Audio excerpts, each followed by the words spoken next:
नमस्कार, स्वागत है आप सभी का हिस्ट्री 360 चैनल में। मैं रवि कुलरिया लेक्चर राजस्थान से। आज के इस वीडियो में पढ़ेंगे भारत का राष्ट्रीय आंदोलन। फर्स्ट ग्रेड के एग्जाम के फर्स्ट पेपर में भी ये टॉपिक है, सेकंड पेपर इतिहास में भी ये टॉपिक है, सेकंड ग्रेड एसएसटी के अंदर भी आपकी ये टॉपिक है और थर्ड ग्रेड एसएसटी के अंदर भी भारत का राष्ट्रीय आंदोलन टॉपिक है। वैसे बहुत बड़ा टॉपिक है। हम यहाँ एनसीईआरटी में जो मैटर दिया है उसके अंदर बात करेंगे। जैसे कि रीट की भर्ती परीक्षा में आपने देखा कि क्वालिफाइंग एग्जाम था तो थोड़े से बच गए विद्यार्थी, नहीं तो इतिहास उनको वो हाल करने वाला था उनका कि मतलब मुश्किल हो जाता चयन विद्यार्थियों का बिना एनसीईआरटी के। तो उसी को ध्यान में रखते हुए मैंने एनसीईआरटी का मैटर तैयार करके देना शुरू किया था और टेस्ट सीरीज भी ली थी हमारी एप्लीकेशन के ऊपर और नोट्स भी दिए थे। तो ये बहुत इंपॉर्टेंट टॉपिक है, तो मैंने सोचा इसको यूट्यूब के ऊपर करवा दिया जाता है। क्लास 8 में 9वां चैप्टर है राष्ट्रीय आंदोलन का संगठन 1870 के दशक से 1947 तक, भारत की आज़ादी तक। क्लास 10 में दूसरा चैप्टर है भारत में राष्ट्रवाद। वैसे तो कक्षा 10 की किताब वर्ल्ड हिस्ट्री की बुक है, लेकिन उसमें पहला चैप्टर यूरोप में राष्ट्रवाद है तो दूसरा उसमें भारत के राष्ट्रवाद का एक दिया गया है। कक्षा 12 में 13वां चैप्टर है महात्मा गांधी और राष्ट्रीय आंदोलन। इसके अलावा कक्षा 12 में 14वां चैप्टर है विभाजन से संबंधित। उसमें भी राष्ट्रीय आंदोलन की कुछ बातें दी गई हैं कि विभाजन को में कौन कौन सी घटनाएं, कौन कौन से कारक रहे, उसके संबंध में पीछे की बातें भी राष्ट्रीय आंदोलन की आ जाती हैं। तो उसकी भी मैंने कुछ बातें इसके अंदर शामिल कर ली। कम बातें थी इसलिए मैंने उस चैप्टर का नाम यहाँ पर नहीं लिखा। अब देखिए मैं आपको ये एक बार दिखा देता हूँ। आप A4 साइज के पेपर देखेंगे तो मैंने 7 पेज में ये मैटर तैयार किया है, पूरा 7 पेज में। यदि आप इन तीनों चैप्टर को बुक में देखेंगे तो आपको लगभग 70 से अधिक पेज का मैटर है, शायद 73-74 पेज के अंदर ये मैटर दिया गया है। अब इसका 7 पेज में कैसे बन गया, क्योंकि वो रिपीट हो रहे हैं बहुत सी बातें। महात्मा गांधी वाला जो विभिन्न प्रकार के उनकी शुरुआत से लेकर और फिर असहयोग आंदोलन की बात करो, सविनय अवज्ञा आंदोलन की बात करो, भारत छोड़ो आंदोलन की बात करो, तो बहुत सारी बातें रिपीट होती हैं एक तो उसके अंदर, और बीच बीच में कुछ नई बातें भी मिलती हैं। ऐसा नहीं है कि आपने 12th का चैप्टर पढ़ लिया तो आपको 8th में कुछ नहीं मिलेगा। बहुत सी ऐसी बातें हैं, मतलब उसमें 30 से 40% मैटर ऐसा है जो 12th में नहीं है, फिर 5 से 10% मैटर ऐसा है जो कि 10th में थोड़ा सा अलग दिया गया है। तो वो सब मैंने एक जगह यहाँ पर लिख लिया है और 70-80 पेज का जो मैटर है वो मैंने 7 पेज में लिख लिया है। और एक भी पॉइंट छूटा नहीं है, कुछ मैंने अपनी तौर से 10-20 पॉइंट एक्स्ट्रा ही ऐड किए हैं, एनसीईआरटी के अलावा कम नहीं किए हैं। तो आज हम इसके बारे में पढ़ेंगे। राष्ट्रवाद का उदय। यह चेतना 1850 के बाद बने राजनीतिक संगठनों में साफ दिखाई देने लगी थी। पहले हम उन संगठनों के बारे में थोड़ा सा पढ़ेंगे जो कि कांग्रेस से पहले स्थापित हुए। 1870 और 1880 के दशकों में बने राजनीतिक संगठनों में यह चेतना और गहरी हो चुकी थी राष्ट्रवाद की। इनमें से ज़्यादातर संगठनों की बागडोर वकील आदि अंग्रेजी शिक्षित पेशेवरों के हाथ में थी। यानी आम लोग तो उस विचार से अभी जुड़े ही नहीं थे। जो पढ़ा लिखा वर्ग था, खासतौर से अंग्रेजी शिक्षा प्राप्त, वही इस प्रकार के संगठन बनाने में और उनमें भाग लेने में रुचि ले रहा था। पूना सार्वजनिक सभा। अब इसकी देखिए एनसीईआरटी में डेट नहीं है तो मैंने डेट लिख दी है क्योंकि इंपॉर्टेंट है। बहुत बार ये पूछा जाता है कि इनका सही क्रम क्या है, अभी कौन सी पहले आई कौन सी बाद में आई। इसकी स्थापना हुई 1870 में। इंडियन एसोसिएशन की स्थापना हुई 1876 में। मद्रास महाजन सभा की स्थापना हुई 1884 में। बॉम्बे रेजिडेंसी एसोसिएशन की स्थापना हुई 1885 में। फिर भारतीय राष्ट्रीय कांग्रेस की स्थापना हुई 1885 में A.O. ह्यूम के द्वारा, रिटायर्ड अंग्रेज अधिकारी थे। तो इस प्रकार के प्रमुख संगठन थे। वे इस सोच के साथ काम कर रहे थे कि लोग संप्रभु हों। संप्रभुता एक आधुनिक विचार और राष्ट्रवाद का बुनियादी तत्व होता है। ये संगठन इस धारणा से चलते थे कि भारतीय जनता को अपने मामलों के बारे में फैसले लेने की आज़ादी होनी चाहिए। यहाँ पर अंग्रेजों से आज़ादी की बात नहीं हो रही है अभी तक। अंग्रेजों से आज़ादी के बाद, जब जो 1905 का बंगाल का विभाजन है उसके बाद में ज़्यादा उठने लगती है। प्रारंभ में तो कांग्रेस में भी आप देखेंगे तो अंग्रेजों से आज़ादी की बात, भारत के आज़ादी की बात नहीं थी, स्वायत्तता की बात हो रही थी, कुछ छूट देने की बात हो रही थी कि कुछ जो शासन है उसमें उनको हिस्सेदारी मिलनी चाहिए, कुछ जो बेसिक चीज़ें हैं उसमें भारतीयों को, चाहे भले ही वो संचार है, रक्षा है, इस प्रकार की चीज़ें भले ही अंग्रेज अपने हाथ में रखें, लेकिन जो शिक्षा, स्वास्थ्य, सड़कें, इस प्रकार की जो बातें हैं, जो बेसिक है, इंफ्रास्ट्रक्चर से रिलेटेड बात है, वो भारतीयों को उसमें अधिकार मिलना चाहिए। 1870 और 1880 के दशकों में ब्रिटिश शासन के प्रति असंतोष और ज़्यादा गहरा हुआ। 1878 में आर्म्स एक्ट पारित किया गया। आर्म्स एक्ट और वर्नाकुलर प्रेस एक्ट दोनों की यही डेट है। इसमें भारतीयों के पास हथियार रखने का अधिकार छीन लिया गया। उसी साल वर्नाकुलर प्रेस एक्ट भी पारित किया गया। इससे पहले वाले चैप्टर में मैंने नोट्स में आपको बताया था कि वर्नाकुलर का शब्द का मतलब भी आपकी किताब में दे रखा है। देशी भाषा से संबंधित है ये। तो देशी भाषा के समाचार पत्रों के पर रोक लगाई गई थी और मतलब जो सरकार की आलोचना करने वाले हैं उनको चुप कराया जा सके।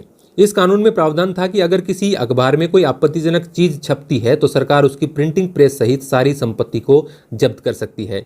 1883 में सरकार ने इल्बर्ट बिल लागू करने का प्रयास किया। इसको लेकर काफ़ी हंगामा हुआ। इसमें जो प्रावधान था वो तो आपने सुना ही होगा कि भारतीय जज भी अंग्रेजों के मुकदमों की सुनवाई कर सकते हैं। इस पर काफ़ी विरोध किया अंग्रेजों ने। इस विधेयक में प्रावधान किया गया था कि भारतीय न्यायाधीश भी ब्रिटिश या यूरोपीय व्यक्तियों पर मुकदमे चला सकते हैं ताकि भारत में काम करने वाले अंग्रेज और भारतीय न्यायाधीशों के बीच समानता स्थापित की जा सके। जब अंग्रेजों के विरोध की वजह से सरकार ने यह विधेयक वापस ले लिया तो भारतीयों ने इस बात का काफ़ी विरोध किया। तो ये लॉर्ड रिपन और लिटन वाली जो घटनाक्रम है, एक इसमें जो सारे आपके वायसराय गवर्नर जनरल हैं उनके बारे में तो वीडियो में नहीं बताया जा सकता, लेकिन कुछ कुछ बेसिक बातें जो एनसीईआरटी में दी गई हैं वो हम यहाँ पर पढ़ेंगे। पढ़े लिखे भारतीयों के एक अखिल भारतीय संगठन की जरूरत 1880 के दशक से ही महसूस की जा रही थी, परंतु इल्बर्ट विधेयक ने इस चाह को और भी गहरा कर दिया था।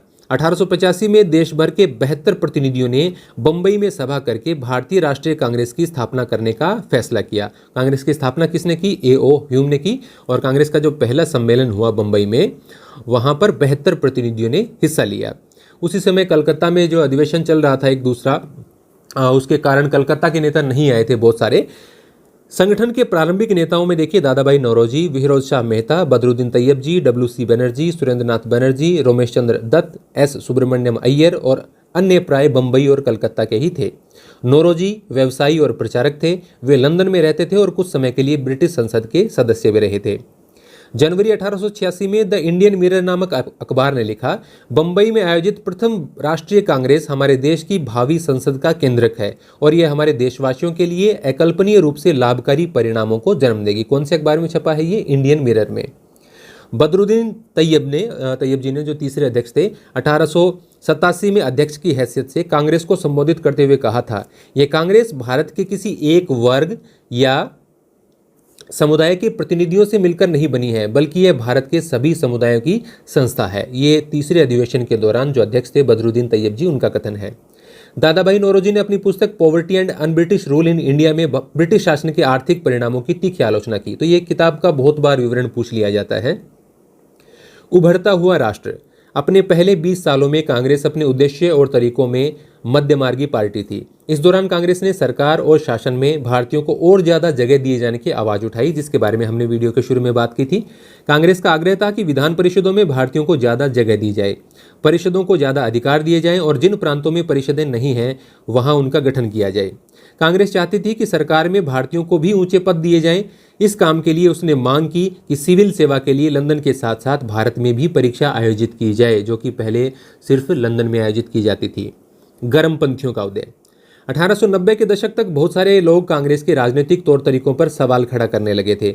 बंगाल, पंजाब, महाराष्ट्र में विपिन चंद्र पाल, बाल गंगाधर तिलक और लाला लाजपत राय जैसे नेता, जिन्हें हम लाल बाल पाल कहते हैं, ज्यादा आमूल परिवर्तनवादी उद्देश्य और पद्धतियों के अनुरूप काम करने लगे थे।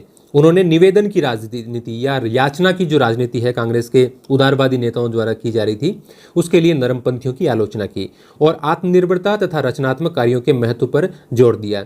उनका कहना था कि लोगों को सरकार के नेक इरादों पर नहीं बल्कि अपनी ताकत पर भरोसा करना चाहिए। लोगों को स्वराज के लिए लड़ना चाहिए, यानी खुद के राज के लिए। तिलक ने नारा दिया, स्वतंत्रता मेरा जन्मसिद्ध अधिकार है और मैं इसे लेकर रहूंगा। 1905 में वायसराय कर्जन ने बंगाल का विभाजन कर दिया। इस वक्त बंगाल ब्रिटिश भारत का सबसे बड़ा प्रांत था। बिहार और उड़ीसा के कुछ भाग भी उस समय बंगाल का हिस्सा थे। अंग्रेजों का कहना था कि प्रशासकीय सुविधा को ध्यान में रखते हुए बंगाल का बंटवारा जरूरी था। अंग्रेजों का अपनी ओर से ये स्टेटमेंट है कि भाई क्यों इसका बंटवारा किया जाए, कि प्रशासन को अच्छे तरीके से चलाने के लिए इसका बंटवारा किया जा रहा है, क्योंकि ये प्रांत बहुत बड़ा है। लेकिन सरकार ने गैर बंगाली इलाकों को अलग करने की बजाय उसके पूर्वी भागों को अलग करके असम में मिला दिया। पूर्वी बंगाल को अलग करने के पीछे अंग्रेजों का मुख्य उद्देश्य, देखिए ऐसा प्रश्न पूछ लिया जाता है कि पूर्वी बंगाल को अलग करने के पीछे अंग्रेजों का मुख्य उद्देश्य क्या था। बंगाली राजनेताओं के प्रभाव पर अंकुश लगाया जाए और बंगाली जनता को बांट दिया जाए, या जो राष्ट्रीय एक प्रकार का आंदोलन शुरू हो रहा था उसको कमजोर कर दिया जाए। बंगाल के विभाजन से देश भर में गुस्से की लहर फैल गई। मध्यमार्गी और आमूल परिवर्तनवादी कांग्रेस के सभी धड़ों ने इसका विरोध किया। इससे जो संघर्ष उपजा उसे स्वदेशी आंदोलन के नाम से जाना जाता है। भारत के कई हिस्सों में फैला और कई इलाकों में दूसरे नामों से भी जाना गया। जैसे आंध्र के डेल्टा इलाकों में इसे वंदे मातरम आंदोलन के नाम से जाना जाता है। सामान्य तौर पर किताबों में ये प्रश्न नहीं मिलता, लेकिन एनसीईआरटी में ये दिया गया है फैक्ट कि स्वदेशी आंदोलन को आंध्र के इलाकों में क्या कहा जाता था, वंदे मातरम आंदोलन। स्वदेशी आंदोलन ने महाराष्ट्र के बाल गंगाधर तिलक, बंगाल के विपिन चंद्र पाल और पंजाब के लाला लाजपत राय जैसे नेताओं को उभारा।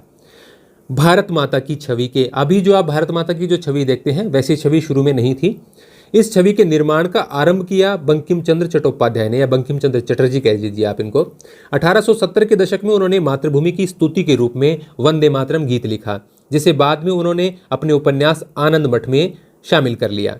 स्वदेशी आंदोलन की प्रेरणा से अवनींद्रनाथ टैगोर ने भारत माता की पहली विख्यात छवि को चित्रित किया। तो भारत माता की छवि को चित्रित करने का काम, ये आपके एनसीईआरटी में फोटो भी दी गई है। भारत माता को एक सन्यासिनी के रूप में दिखाया गया है। इस पेंटिंग में भारत माता को एक सन्यासिनी के रूप में दर्शाया गया है। बंगाल में स्वदेशी आंदोलन के दौरान एक तिरंगा झंडा तैयार किया गया, जिसमें कौन कौन सा रंग था? हरा, पीला और लाल। सफेद नहीं है यहाँ पर, हरा, पीला और लाल। सफेद बाद में गांधी जी वाला जो कांग्रेस ने तैयार किया वो है। इसमें ब्रिटिश भारत की 8 प्रांतों का प्रतिनिधित्व करते कमल के 8 फूल और हिंदुओं व मुसलमानों का प्रतिनिधित्व करता एक अर्धचंद्र दर्शाया गया था। 1921 में गांधी जी ने भी स्वराज का झंडा तैयार कर लिया था। यह भी तिरंगा था, यानी इसमें 3 रंग थे, सफेद, हरा और लाल। इसके मध्य में गांधीवादी प्रतीक चरखे को जगह दी गई थी, जो स्वावलंबन का प्रतीक था। चरखा उसके बीच में होता था, चक्र नहीं है उसके बीच में अभी तक। मद्रास में लेखक नटेशा शास्त्री ने the folklores of southern India मतलब दक्षिणी भारत नाम से तमिल लोक कथाओं का विशाल संकलन 4 खंडों में प्रकाशित किया। लोक कथा, फोकलोर्स का मतलब भी, फोक का मतलब लोक होता है, फोकलोर्स का मतलब भी क्या है? लोक कथाएं हैं। तो उसका ये एक यहाँ पर अलग सा पॉइंट दे रखा है जो कि इससे मैच नहीं करता, लेकिन किताब में दे रखा है। तो जैसा कि हमने देखा रीट में तो कुछ भी पूछ लिया गया था, तो एहतियात के तौर पर मैंने यहाँ पर लिख दिया है। केसरी और मराठा तिलक द्वारा संपादित अखबार है, ये तो आपको पता है। भाषा याद रखिए, जो केसरी है वो तो मराठी में है और जो मराठा है वो अंग्रेजी में है, ये इंपॉर्टेंट बात है। 1906 में मुसलमान जमींदारों और नवाबों के एक समूह ने ढाका में ऑल इंडिया मुस्लिम लीग का गठन किया। लीग ने बंगाल विभाजन का समर्थन किया। लीग की मांग थी कि मुसलमानों के लिए अलग निर्वाचिका की व्यवस्था की जाए। 1909 मार्लियामेंटो एक्ट में सरकार ने यह मांग मान ली, यानी मुसलमानों के लिए अलग निर्वाचन की व्यवस्था की गई। उसमें क्या होता था, जैसे अभी आप जो देखते हैं कि जैसे अनुसूचित जाति जनजाति के लिए चुनाव में सीटें आरक्षित होती हैं, तो उनमें तो सीटें आरक्षित कर दी जाती हैं और सभी लोग उस सीट के लिए वोट डालते हैं। लेकिन ये जो पृथक निर्वाचन है, जो बाद में दलितों को भी दिए जाने का प्रयास किया गया, जो अंबेडकर और गांधी के बीच में कॉन्फ्लिक्ट हुआ, फिर वो समझौता भी हुआ उनके बीच में गांधी जी के अनशन करने के बाद में, तो इसमें क्या होता है कि अलग से सीटें दी जाती हैं जिसमें उसी कम्युनिटी के लोग वोट डालते हैं। मतलब जैसे मुसलमानों के लिए सीटें आरक्षित की गई हैं, तो कुछ सीटें ऐसी होंगी वहाँ पर सिर्फ मुसलमान ही वोट डालेंगे। मुसलमान नॉर्मल वोट भी डालेंगे और उस कैंडिडेट के लिए भी वोट डालेंगे, उसमें सिर्फ मुस्लिम ही लड़ सकता है और मुस्लिम ही वोट डाल सकते हैं। तो इस प्रकार का विचार था ये। अब परिषदों में कुछ सीटें मुसलमान उम्मीदवारों के लिए आरक्षित कर दी गई, जिन्हें मुस्लिम मतदाताओं द्वारा ही चुनकर भेजा जाना था। 1907 में कांग्रेस टूट गई। तो यहाँ पर ऐसे दिया गया, तो हमें पता होना चाहिए कि कौन सा अधिवेशन है, कब हुआ है, अध्यक्ष कौन है। तो ये जो मैंने इटालिक फ़ॉन्ट में, आप कंप्यूटर में देखते हैं ना जो टेढ़े फ़ॉन्ट होते हैं इटालिक वाले, वो जो मैंने लिखे हैं वो अलग से लिखे हैं, जो एनसीईआरटी में नहीं है। तो 1907 में कांग्रेस का अधिवेशन हुआ सूरत के अंदर। उसकी अध्यक्षता की रास बिहारी बोस नहीं, ये घोष, एक बार मैंने प्रश्न भी गलत लिख दिया था इसका, रास बिहारी घोष ने की थी। कांग्रेस का बंबई अधिवेशन, इसके अध्यक्ष सत्येंद्र प्रसाद सिन्हा। ये क्यों इंपॉर्टेंट है? क्योंकि इसमें फिर से कांग्रेस के जो दोनों धड़े हैं उनमें एकता स्थापित हो गई थी। 1916 का कांग्रेस का लखनऊ अधिवेशन, ये क्यों इंपॉर्टेंट है? इसके अध्यक्ष थे अंबिका चरण मजूमदार। इसमें लीग और जो मुस्लिम लीग है और कांग्रेस है उसके बीच में समझौता हुआ था। तो ये नोट्स में भी विद्यार्थी चेंज कर लेना, वैसे मैं एडिट करके डाल दूंगा इसको। तो ये घोष हैं, बोस तो बाद में आए हैं। इसके बाद में देखिए ये यहाँ पर आ गया, दिसंबर 1915 में दोनों खेमों में फिर एकता स्थापित हो गई। फिर अगले साल कांग्रेस और मुस्लिम लीग के बीच ऐतिहासिक लखनऊ समझौते पर दस्तखत हुए 1916 के लखनऊ अधिवेशन में, और दोनों संगठनों ने देश में प्रतिनिधिक सरकार के गठन के लिए साथ मिलकर काम करने का फैसला किया। जन राष्ट्रवाद का उदय। 1919 के बाद अंग्रेजों के खिलाफ चल रहा संघर्ष धीरे धीरे एक जन आंदोलन में तब्दील होने लगा। पहले विश्व युद्ध ने भारत की आर्थिक और राजनीतिक स्थिति बदल दी थी। इस युद्ध की वजह से ब्रिटिश भारत सरकार के रक्षा व्यय में भारी इजाफा हुआ था। युद्ध के नाम देखिए, प्रथम विश्व युद्ध है वो 1914 से 1918 तक चलता है। फिर उसकी जो संधि है वो 1919 में वर्साई की जो संधि होती है वो थी। तो पहले विश्व युद्ध के कारण आर्थिक स्थिति काफ़ी खराब होने लगी, काफ़ी खर्च बढ़ गया अंग्रेजों का। उन्होंने काफ़ी सारे कर्ज लिए, टैक्स लादे, आयकर शुरू कर दिया, सीमा शुल्क बढ़ा दिया गया, आयकर शुरू किया गया। व्यय में इजाफे और युद्धक आपूर्ति की वजह से जरूरी कीमतों की चीज़ों में भारी उछाल आया और आम लोगों की जिंदगी मुश्किल होती गई। दूसरी ओर व्यावसायिक समूह युद्ध से बेहिसाब मुनाफा कमा रहे थे। इस युद्ध में औद्योगिक वस्तुओं जैसे जूट के बोरे, कपड़े, पटरियां उनकी मांग बढ़ा दी और अन्य देशों से भारत आने वाले आयात में कमी ला दी थी। 1913 से 18 के दौरान कीमतें दोगुनी हो चुकी थी। 1918, 19 और 1920-21 में देश में जो अकाल की जैसी स्थिति यहाँ पर पैदा हो गई थी। बहुत से हिस्सों में फसल खराब हो गई, जिसके कारण खाद्य पदार्थों का भारी अभाव पैदा हो गया। उसी समय फ्लू नामक महामारी फैल गई। 1921 की जनगणना के मुताबिक दुर्भिक्ष यानी अकाल और महामारी के कारण 120 से 130 लाख लोग मारे गए, यानी 1 करोड़ 20 या 1 करोड़ 30 लाख के करीब लोग मारे गए। युद्ध के दौरान भारतीय उद्योगों का विस्तार हुआ और भारतीय व्यावसायिक समूह विकास के लिए और अधिक अवसरों की मांग करने लगे। युद्ध ने अंग्रेजों को अपनी सेना बढ़ाने के लिए विवश किया। एक विदेशी युद्ध की खातिर गांवों में सिपाहियों की भर्ती के लिए दबाव डाला जाने लगा। बहुत सारे सिपाहियों को दूसरे देशों में युद्ध के मोर्चों पर भेज दिया गया। इनमें से बहुत सारे सिपाही युद्ध के बाद ये समझदारी लेकर लौटे कि साम्राज्यवादी शक्तियां एशिया और अफ्रीका के लोगों का किस तरह से शोषण कर रही हैं। जब वो भारत लौटे तो इन विचारों के बारे में उन्होंने लोगों को भी बताया कि ये जो शक्तियां हैं कैसे विश्व के विभिन्न गरीब देशों में, और जो गरीब नहीं भी हैं उनको गरीब उन्होंने बना दिया है या बनाने की प्रक्रिया में है, तो कैसे एशिया और अफ्रीका के लोगों का ये खून चूस रहे हैं। फलस्वरूप ये लोग भी भारत में औपनिवेशिक शासन का विरोध करने लगे। इसके अलावा 1917 में रूस में क्रांति हुई, बोल्शेविक क्रांति उसको आप कह सकते हैं। इस घटना के चलते किसानों और मजदूरों के संघर्षों का समाचार और समाजवादी विचार बड़े पैमाने पर फैलने लगे थे, जिससे भारतीय राष्ट्रवादियों को नई प्रेरणा मिलने लगी। फिर आते हैं महात्मा गांधी परिदृश्य में। 1893 में वो दक्षिण अफ्रीका गए। एक गुजराती व्यापारी थे दादा अब्दुल्ला खान, उनके केस को लड़ने के सिलसिले में, क्योंकि उनको एक गुजराती भाषी वकील की भी आवश्यकता थी, तो उन्होंने अच्छा खासा उनको पैसा ऑफर किया। तो वो उसके कहने पर अफ्रीका चले गए और फिर वहीं पर रहे काफ़ी सालों तक। हालांकि बीच में 1-2 बार आए हैं। गांधी जी ने अफ्रीका में रहने के दौरान वहाँ नस्लीय भेदभाव को लेकर कई अहिंसक आंदोलन चलाए। 1895 में उन्होंने वहाँ नटाल कांग्रेस का गठन किया। कहाँ पर? अफ्रीका में। जनवरी 1915 में वो भारत लौटे। 1914 के लास्ट में वो लंदन चले गए थे, फिर लंदन से यहाँ पर आए हैं।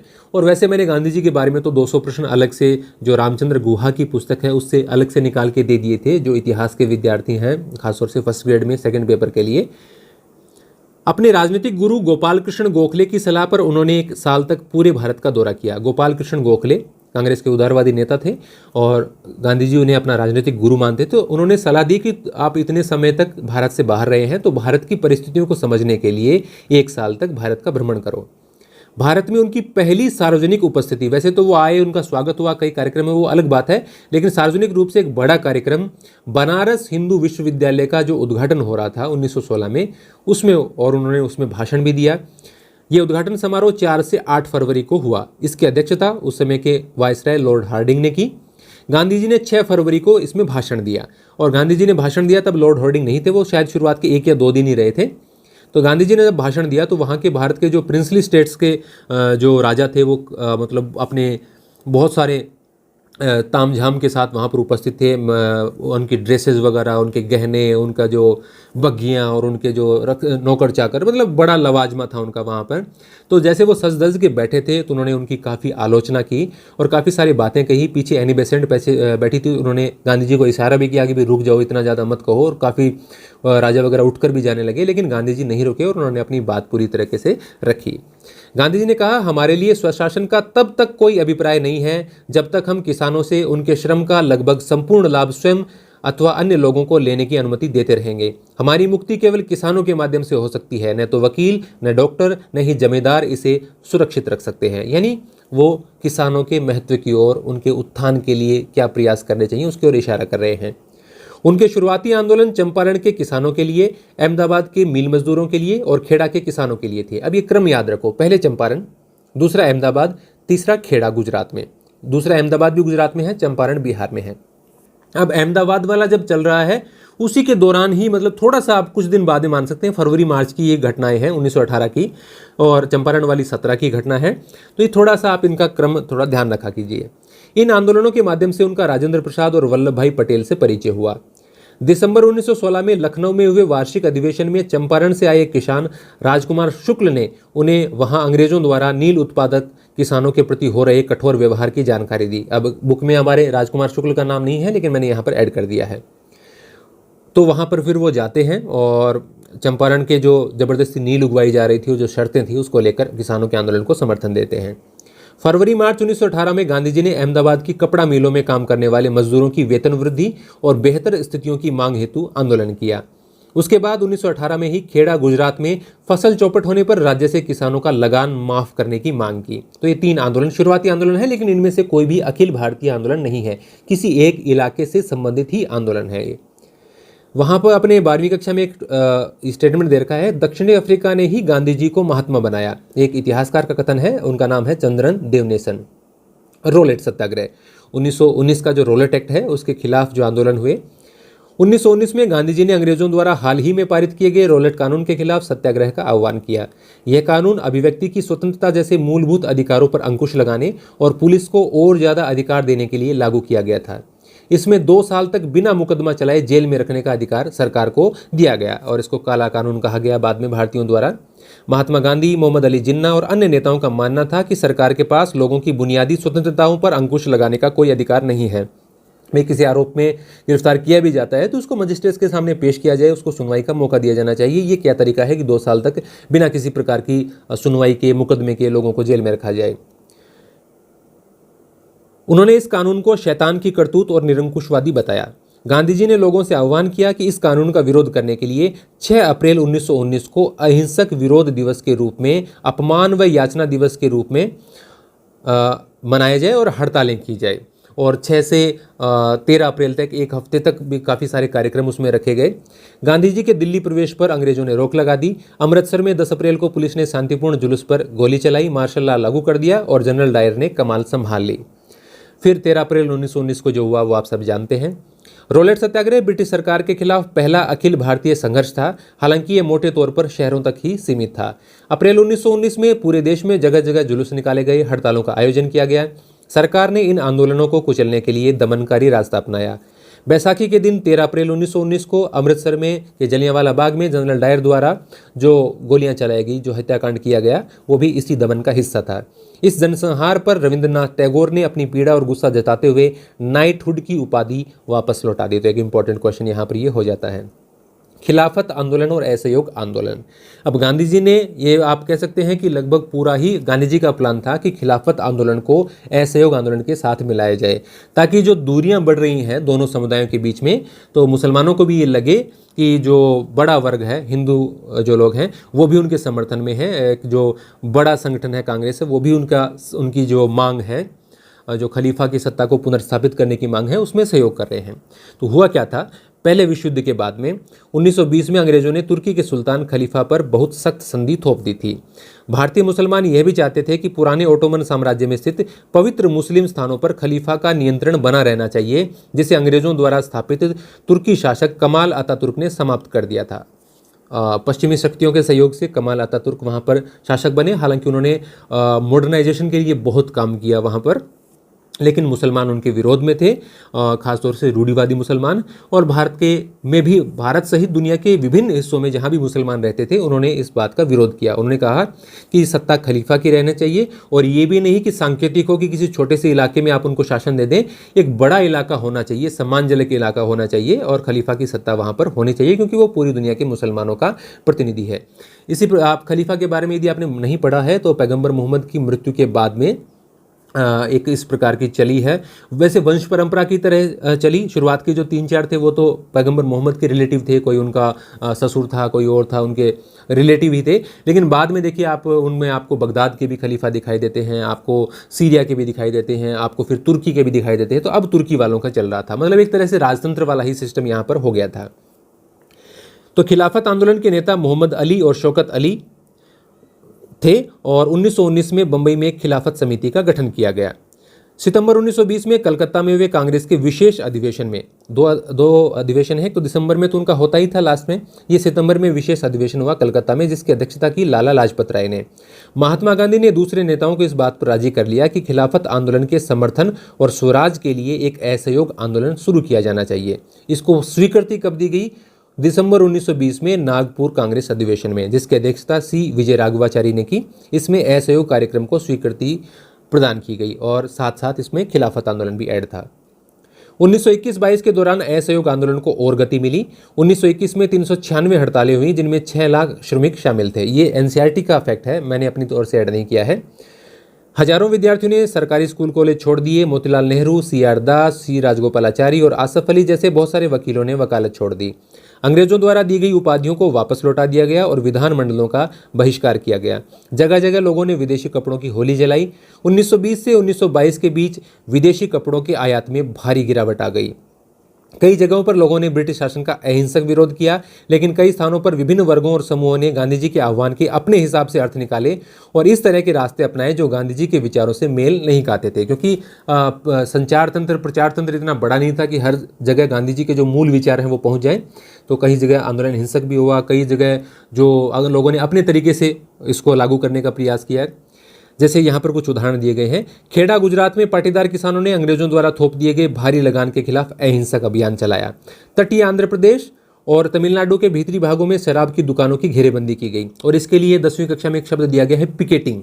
मैंने आगे इसमें लिखा भी है, पिकेटिंग एक शब्द का इस्तेमाल हुआ है। पिकेटिंग क्या होती है कि किसी भी दुकान की, संस्थान की घेराबंदी कर देना और उसमें कर्मचारियों को अंदर न जाने देना, ये जो उसका चलाने वाला है उसको अंदर न जाने देना, तो इसको कहते हैं पिकेटिंग। आंध्र प्रदेश के गुंटूर जिले में आदिवासी और गरीब किसानों ने बहुत सारे वन सत्याग्रह किए। इन सत्याग्रहों में कई बार वे चराई शुल्क अदा किए बिना भी अपने जानवरों को जंगल में छोड़ देते थे। जानवरों को जंगल में चराने के लिए एक निर्धारित शुल्क था, अंग्रेजों द्वारा लगाया गया, वो देना पड़ता था, उसका उन्होंने उल्लंघन किया। सिंध मौजूदा पाकिस्तान में मुस्लिम व्यापारी और किसान खिलाफत के आह्वान पर बहुत उत्साहित थे। ये बै काट देता हूं मैं।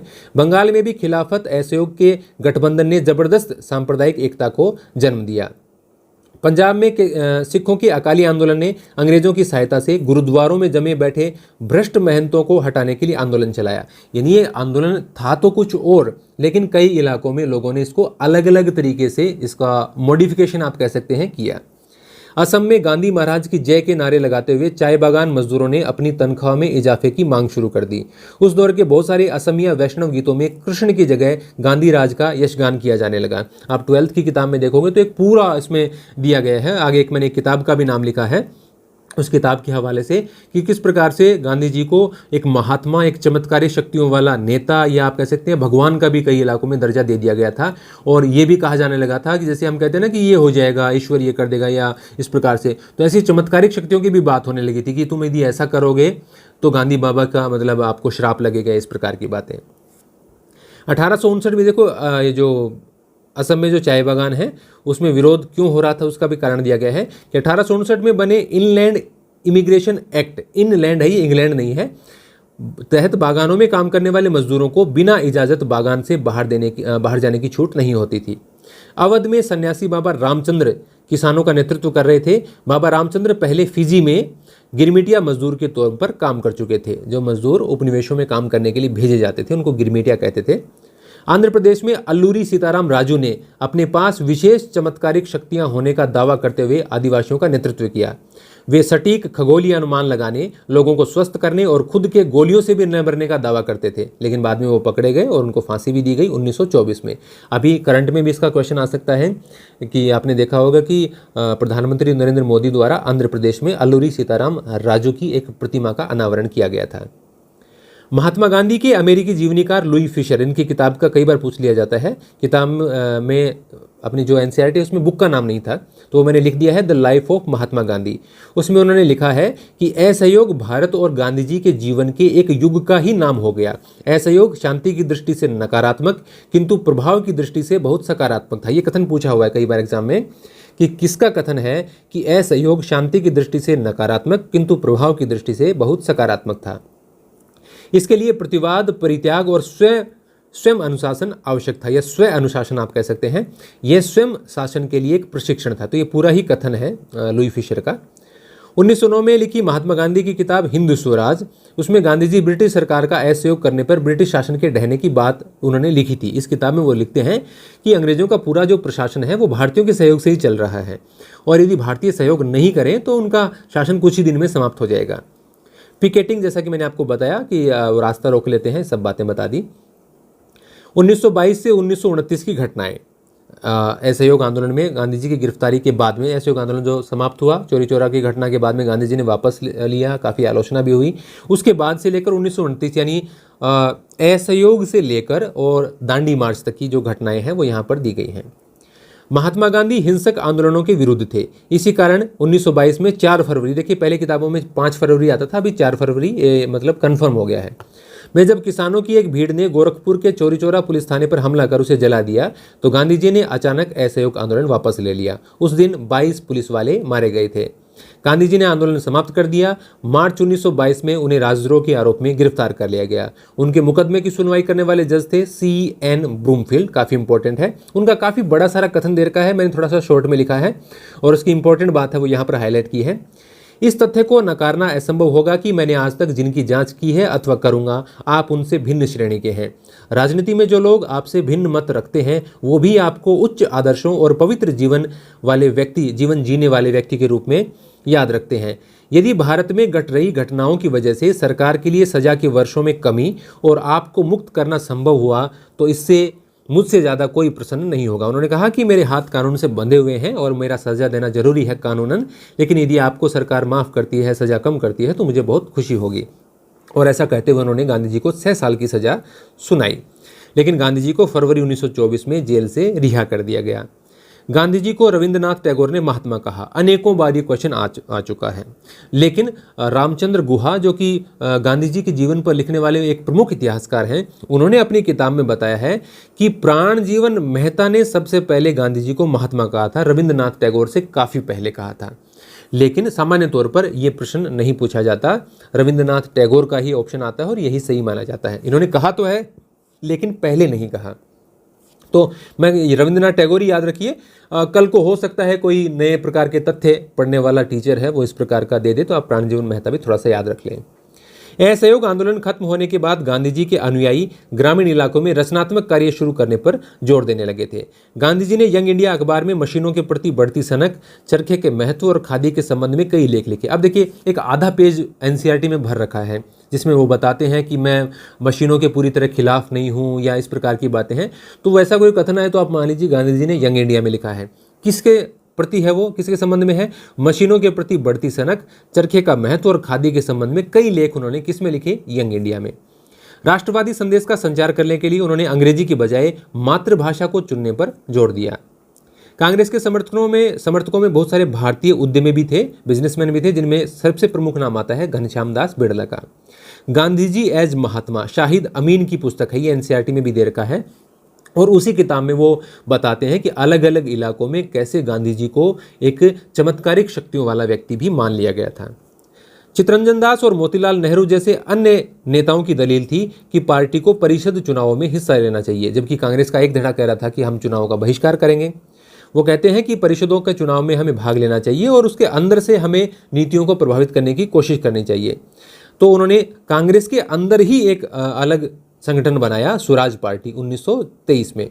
1922 में जो अंत में अधिवेशन हुआ उसकी बात है ये। जनवरी 1923 में पार्टी का गठन हो गया। चित्तरंजन दास इसके अध्यक्ष थे। भारतीय कम्युनिस्ट पार्टी और हिंदुओं के संगठन राष्ट्रीय स्वयंसेवक संघ RSS की स्थापना 20 के दशक की मध्य की 2 महत्वपूर्ण घटनाएं हैं। देखो भारत की जो कम्युनिस्ट पार्टी है, communist party of India CPI और RSS, इन दोनों की स्थापना 1920 से 30 के बीच में हुई। अब इसके बारे में यहाँ डेट वगैरह नहीं दे रखी हैं तो मैंने यहाँ पर लिख दिया है। इसी दौरान हम 1922 से 1929 की घटनाएं पढ़ रहे हैं। इसी दौरान भगत सिंह भी काफ़ी सक्रिय थे इसमें। अब देखिए RSS की स्थापना होती है 1925 में। इसके अलावा इससे पहले हिंदू महासभा की स्थापना हो चुकी थी, क्योंकि ये भी एक RSS आप पढ़ रहे हैं तो आपको हिंदू महासभा भी यहाँ पर देख लेना चाहिए। कम्युनिस्ट पार्टी ऑफ इंडिया की स्थापना के बारे में 2 फैक्ट हैं। पहला, जब इसकी भारत से बाहर स्थापना हुई 1920 में ताशकंद में, उज्बेकिस्तान में है ये, तो उस समय आप सोवियत संघ में मान सकते हैं। और अभी देखिए मिखाइल गोर्बाचेव की मृत्यु हुई है, करंट का भी क्वेश्चन है। जिनके शासनकाल में आप मान सकते हैं कि सोवियत संघ का विघटन हुआ और वो 15 देशों में बंट गया। सबसे बड़ा देश उसका रूस है, जिसको सोवियत संघ का प्रतिनिधि एक तरीके से आप मान सकते हैं। तो 1920 में ताशकंद में, उस समय के आप सोवियत संघ में मान सकते हैं, मानवेंद्र नाथ रॉय और अबानी मुखर्जी ने communist party of India CPI की स्थापना की। भारत में इसकी पुनर्स्थापना होती है कब? 1925 में कानपुर में CPI के गठन की घोषणा हुई। एक पुनर्स्थापना आप इसकी मान सकते हैं। 1922 से 29 के बीच की घटनाएं हो गई।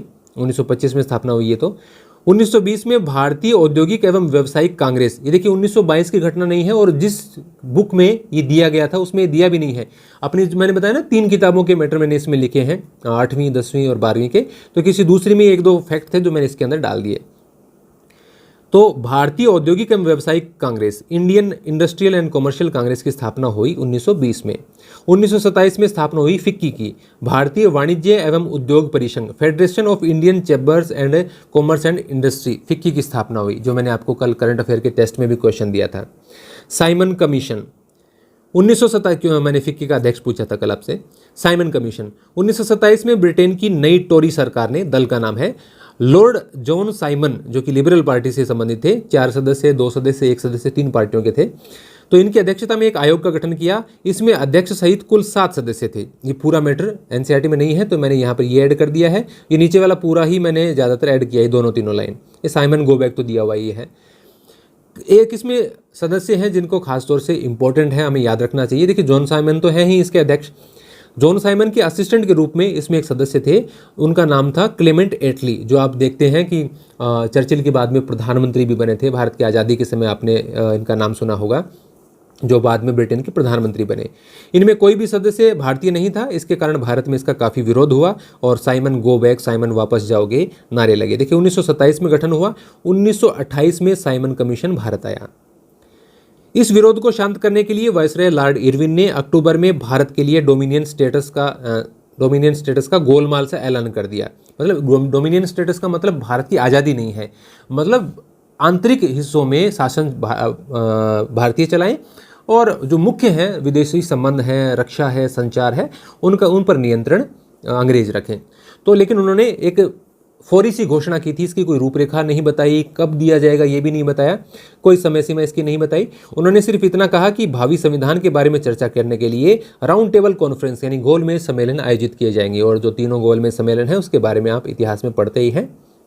जो NCERT की बात है वो मैं थोड़ी थोड़ी यहाँ पर आपको बता दूंगा। इसके बीच में एक देखिए 1922 से 29 के बीच में बारडोली सत्याग्रह होता है गुजरात के अंदर, जिसका नेतृत्व किया सरदार पटेल ने, और उसी आंदोलन के दौरान महिलाओं ने उनको सरदार की उपाधि दी थी। तो ये गुजरात के बारडोली तालुका में किसानों ने भू राजस्व बढ़ाने का विरोध किया, इसका नेतृत्व किया सरदार पटेल ने। बारडोली सत्याग्रह 1928। हिंदुस्तान सोशलिस्ट रिपब्लिकन एसोसिएशन, ये अपनी किताब में दे रखा है, लेकिन इससे पहले के कुछ संगठन भी आपको पता होना चाहिए जो मैंने नीचे लिखे हैं। भगत सिंह, चंद्रशेखर आजाद, सुखदेव और उनके जैसे अन्य क्रांतिकारी राष्ट्रवादी औपनिवेशिक शासन तथा अमीर शोषक वर्गों से लड़ने के लिए मजदूरों और किसानों की क्रांति चाहते थे। इस काम को पूरा करने के लिए उन्होंने 1928 में दिल्ली स्थित फिरोज शाह कोटला में Hindustan socialist Republican association HSRA की स्थापना की। फिरोज शाह कोटला मैदान भी है, जिसका अब नाम चेंज कर दिया गया है, क्रिकेट का स्टेडियम भी है वहाँ पर, जिसका अब नाम अरुण जेटली क्रिकेट स्टेडियम कर दिया गया है। तो इस प्रकार की बातों से आप मतलब हर चीज़ को आप कनेक्ट किया कीजिए। 17 दिसंबर 1928 को भगत सिंह, चंद्रशेखर आजाद और राजगुरु ने लाला लाजपत राय पर लाठीचार्ज करने वाले सैंडर्स नामक पुलिस अफसर की हत्या की थी। इसी लाठीचार्ज के कारण बाद में लाला लाजपत राय की मृत्यु हो गई थी। तो ये संगठन के व्यक्तियों का काम था। अपने साथी राष्ट्रवादी BK दत्त बटुकेश्वर दत्त के साथ भगत सिंह ने 8 अप्रैल 1929 को केंद्रीय विधान परिषद में बम फेंका था। और केंद्रीय विधान परिषद के अध्यक्ष कौन थे? विठल भाई पटेल। क्रांतिकारियों ने अपने पर्चे में कहा, जो उन्होंने पर्चे वहां पर उछाले, उनका कहा था कि उनका मकसद किसी की जान लेना नहीं बल्कि बहरों को सुनाना है। भगत सिंह, सुखदेव और राजगुरु को 23 मार्च 1931 को लाहौर षड्यंत्र केस में, ये जो बम कांड है ना, इसमें कोई किसी की मृत्यु हुई नहीं, कुछ घायल जरूर हुए कोर्ट के अंदर, हालांकि उन्होंने खाली जगह पर ही फेंका था। इस केस में फांसी नहीं हुई, ये लाहौर षड्यंत्र केस में हुई जो ऊपर वाला है। तो भगत सिंह, सुखदेव और राजगुरु को 23 मार्च 1931 को लाहौर षड्यंत्र केस में फांसी चढ़ा दिया गया। कहाँ पर? लाहौर सेंट्रल जेल में। उस समय भगत सिंह की आयु 23 साल थी। अब देखिए हिंदुस्तान सोशलिस्ट रिपब्लिकन एसोसिएशन, इसकी स्थापना ये HSRA है और इसकी स्थापना HRA के स्थान पर हुई है। अब HRA की स्थापना कब हुई ये आप देख लीजिए। हिंदुस्तान रिपब्लिक एसोसिएशन, राम प्रसाद बिस्मिल, सचिंद्र नाथ सान्याल, योगेश चटर्जी आदि ने कानपुर में इसकी स्थापना की थी। द रेवोल्यूशनरी इस संगठन का घोषणा पत्र था। इस संगठन का घोषणा पत्र जिसमें इसके सिद्धांतों के बारे में जिक्र था उसका नाम था द रेवोल्यूशनरी। संगठन के सदस्यों ने 9 अगस्त 1925 को काकोरी लूट को अंजाम दिया, जो ट्रेन वाली लूट है, आपने फिल्मों वगैरह में भी देखा होगा। इसके अलावा ये देखिए, ये एनसीईआरटी का फैक्ट नहीं है कोई सा भी, ये मैंने अलग लिखा है। 1900 जब भी तभी तो मैं कह रहा था कि 3 चैप्टर और एक चौथा चैप्टर भी मैंने इसमें शामिल कर रखा है। 70 से ज़्यादा पेज और 7 पेज में लिखा है और उसमें भी मैंने अपनी तरफ से भी फैक्ट ऐड कर दिए हैं जो मुझे जरूरी लगे। मतलब ऐसे तो बहुत सारे फैक्ट हैं भारत के राष्ट्रीय आंदोलन के, लेकिन मैंने वो लिखे हैं कि बात कंप्लीट हो जाए। अब देखिए, HSRA को समझने के लिए HRA का पता होना चाहिए और फिर हम नौजवान सभा को भी क्यों छोड़ें। 1926 में भगत सिंह और उसके साथियों ने नौजवान सभा की स्थापना की थी। लाहौर अधिवेशन, अब ये कांग्रेस का अधिवेशन बहुत इंपॉर्टेंट है। 1929 अध्यक्षता की इसकी जवाहरलाल नेहरू ने। 1929 में जवाहरलाल नेहरू की अध्यक्षता में हुए लाहौर अधिवेशन में पूर्ण स्वराज का प्रस्ताव पारित किया गया। पूर्ण स्वराज का प्रस्ताव किस अधिवेशन में पारित किया गया, उसकी अध्यक्षता किसने की? इस अधिवेशन में ये तय हुआ कि जनवरी का जो आखिरी संडे होगा उस दिन हम स्वतंत्रता दिवस मनाएंगे, तिरंगा झंडा फहराएंगे। और आखिरी संडे पड़ा 26 जनवरी 1930 को, और इसलिए 26 जनवरी 1930 को पूरे देश में स्वतंत्रता दिवस मनाया गया। इसीलिए जब भारत का संविधान है उसके कुछ हिस्सों को तो पहले ही लागू कर दिया गया, लेकिन पूरी तरह से उसको लागू करने के लिए 26 जनवरी का वेट किया, क्योंकि ये तारीख काफ़ी महत्वपूर्ण थी इतिहास में। भारत का पहला स्वतंत्रता दिवस उस समय मनाया गया था 1930 में, तो 26 जनवरी 1950 को फिर संविधान लागू हुआ। तो काफ़ी इंपॉर्टेंट बातें हैं यहाँ पर। गांधी जी ने कहा कि स्वतंत्रता की उद्घोषणा के लिए सभी जगहों पर एक ही समय में संगोष्ठियाँ हों तो अच्छा होगा। गांधी जी ने कहा कि नगाड़े बजाकर संगोष्ठी के समय की घोषणा की जाए। ये 26 जनवरी वाले उस जो कार्यक्रम है आयोजित किया गया उसके संबंध में जानकारी है, गांधी जी ने जो कहा। अन्य लोगों की तरह भारतीय लोगों को भी स्वतंत्रता और अपने कठिन परिश्रम के फल का आनंद लेने का अहरणीय अधिकार है। अहरणीय मतलब जिसको कोई हर नहीं सकता। और यह कि यदि कोई भी सरकार लोगों को इन अधिकारों से वंचित रखती है या उनका दमन करती है तो लोगों को इन्हें बदलने अथवा समाप्त करने का भी अधिकार है। ये कथन है महात्मा गांधी का। 31 जनवरी 1930 को गांधी जी ने वायसराय इरविन को एक पत्र लिखा जिसमें 11 मांगें की गई थी और उन्होंने कहा कि यदि 11 मार्च तक उनकी मांगें नहीं मानी गई तो कांग्रेस सविनय अवज्ञा आंदोलन शुरू करेगी। अंग्रेजों ने उनकी मांगें नहीं मानी तो उन्होंने 12 मार्च को आंदोलन शुरू कर दिया। यह मतलब वो दांडी मार्च शुरू हो गया, साबरमती से लेकर दांडी तक की जो 240 किलोमीटर की यात्रा है। 12 मार्च 1930 को गांधी जी ने अपने 78 अनुयायियों के साथ, याद रखें इसमें महिलाएं नहीं हैं, साबरमती से 240 किलोमीटर दूर दांडी के लिए पैदल यात्रा शुरू की। इसमें सभी सदस्य पुरुष थे। 5 अप्रैल को दांडी वो पहुंचे। 6 अप्रैल को उन्होंने नमक कानून तोड़ा। 6 अप्रैल की तारीख भी अब कनेक्ट करो, मैंने 6 अप्रैल क्या बताया था? 6 अप्रैल को मैंने आपको बताया था कि देशव्यापी हड़ताल थी 6 अप्रैल 1919 को, थी ना, जब रॉलेट एक्ट के खिलाफ विद्रोह हो रहा था। तो आप इस प्रकार से चीज़ों को कनेक्ट किया कीजिए आपस में। पहुंच 5 को गए थे, कानून तोड़ा है 6 अप्रैल को। तो कानून का उल्लंघन किया नमक बनाकर, और इस समय वायसराय कौन है? लॉर्ड इरविन ही चले आ रहे हैं। 15 फरवरी 1930 को कांग्रेस कार्य समिति की अहमदाबाद में हुई बैठक में, ये कांग्रेस का अधिवेशन नहीं है, कांग्रेस वर्किंग कमेटी की बैठक है ये, पूर्ण स्वराज हासिल करने के लिए एक अहिंसक नागरिक अवज्ञा आंदोलन शुरू करने की घोषणा हुई। सविनय अवज्ञा यानी कहना नहीं मानना है, फॉलो नहीं करना है, अंग्रेजों का जैसे असहयोग मतलब अंग्रेजों का सहयोग नहीं करना है, अवज्ञा करनी है मतलब अंग्रेजों के जो कानून हैं, जो ज़बरदस्ती के उनके टैक्सेस हैं उनको नहीं देना है। नमक का हम खुद बनाएंगे, एक ज़रूरी चीज़ जो सामान्य तौर पर समुद्र तटों, खारे पानी की झीलों में कितनी आसानी से उपलब्ध होती है, और उन्होंने कितने बड़े टैक्स लगाकर और आम लोगों को उस अधिकार से वंचित कर रखा था, कितना महंगा वो बेच रहे हैं। तो अवज्ञा करनी है सविनय रूप से। तो मोतीलाल नेहरू ने दांडी यात्रा की तुलना, देखिए इसके बारे में कथन है, कुछ एनसीईआरटी में नहीं है, मैंने अलग से लिखे हैं। मोतीलाल नेहरू ने दांडी यात्रा की तुलना भगवान राम के लंका गमन से की है। प्रफुल्ल चंद्र रे ने नमक सत्याग्रह की तुलना मोजेज के नेतृत्व में इजरायलियों के पलायन से की है। अब ये एनसीईआरटी की ही बातें हैं। टाइम पत्रिका के बारे में काफ़ी कुछ लिखा है, उन्होंने मजाक उड़ाया कि गांधी जी का तकुए जैसा शरीर है, कितने पतला व्यक्ति 240 किलोमीटर पहुंच ही नहीं पाएगा, रास्ते में मर जाएगा। इस प्रकार की बहुत सारी खबरें टाइम पत्रिका में छपी, लेकिन गांधी जी सब बाधाओं को पार करते हुए अंत में वहां पर पहुंचे, नमक कानून का उल्लंघन किया और एक आंदोलन की शुरुआत की। टाइम पत्रिका ने गांधी जी की दांडी यात्रा और उनके कमजोर दिखने वाले शरीर का मजाक उड़ाया। टाइम पत्रिका ने यह भी लिखा कि गांधी जी ईसाई धर्मावलंबियों के खिलाफ ईसाई तरीकों का ही हथियार के रूप में इस्तेमाल कर रहा है। नमक सत्याग्रह के दौरान शुरुआत में गांधी जी महिलाओं की हिस्सेदारी के समर्थन में नहीं थे। सरोजिनी नायडू ने उन्हें इस बात के लिए तैयार किया कि वे महिलाओं को भी आंदोलन में शामिल करें। लेकिन यहाँ पर ये मैं एक जरूरी बात और ऐड की है कि समाजवादी नेता कमला देवी चट्टोपाध्याय ने भी गांधी जी को समझाया कि आंदोलन को केवल पुरुषों तक सीमित न रखें। उन्होंने खुद नमक और शराब कानूनों का उल्लंघन किया और गिरफ्तारी भी दी। तो दोनों महिलाओं के नाम आप याद रखें। लेकिन खासतौर से पूछा जाए एनसीईआरटी में जो आपकी दिया गया है उसके अकॉर्डिंग कि महिलाओं को आंदोलन में शामिल करने के लिए तैयार किसने किया, तो आप सरोजिनी नायडू इसको मान लेना। 7 मार्च 1930 को देखिए गिरफ्तारी की मैंने कुछ डेट्स दर की हैं, एनसीईआरटी की नहीं है ये। तो 7 मार्च 1930 को सरदार पटेल को गिरफ्तार किया गया। अप्रैल 1930 में खान अब्दुल गफ्फार खान, जो सीमांत गांधी उत्तर पश्चिमी सीमा प्रांत के बड़े नेता थे और हमेशा विभाजन के विरोधी रहे, उनको गिरफ्तार किया गया। 5 मई 1930 को गांधी जी को गिरफ्तार करके यरवदा जेल में भेज दिया गया। फिर उसके बाद में 26 जनवरी 1931 को गांधी जी को रिहा कर दिया गया है लॉर्ड इरविन के साथ बातचीत के संबंध में।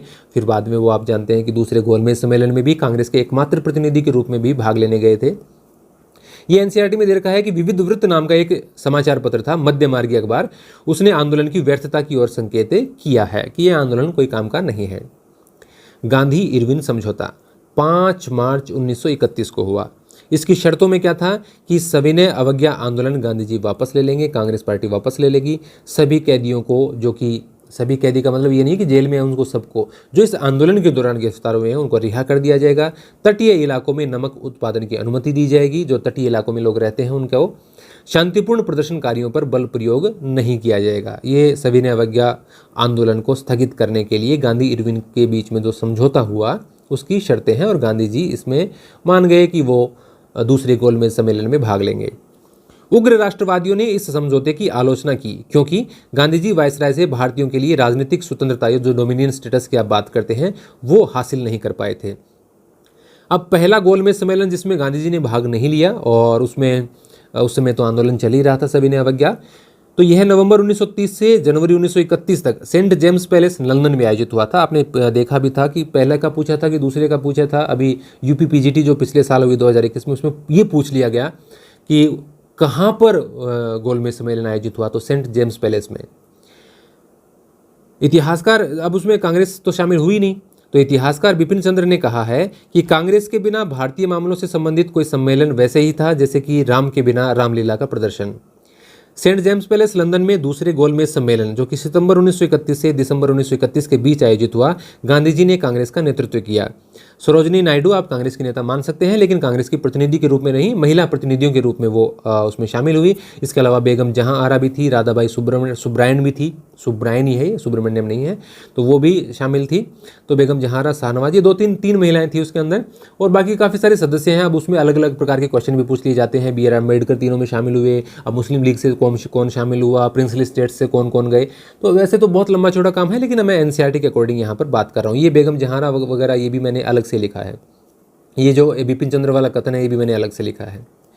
गांधी जी का कहना था कि उनकी पार्टी पूरे भारत का प्रतिनिधित्व करती है, लेकिन 3 पक्ष ऐसे थे जिन्होंने इसके दावे का विरोध किया कि आप पूरे भारत का प्रतिनिधित्व नहीं करते। किसने? मुस्लिम लीग। उन्होंने कहा कि भाई मुसलमानों का प्रतिनिधित्व कांग्रेस पार्टी नहीं करती, हम ये नहीं मानते, ये प्रतिनिधित्व तो आप कैसे कर सकते हैं, हम हैं उनके प्रतिनिधि।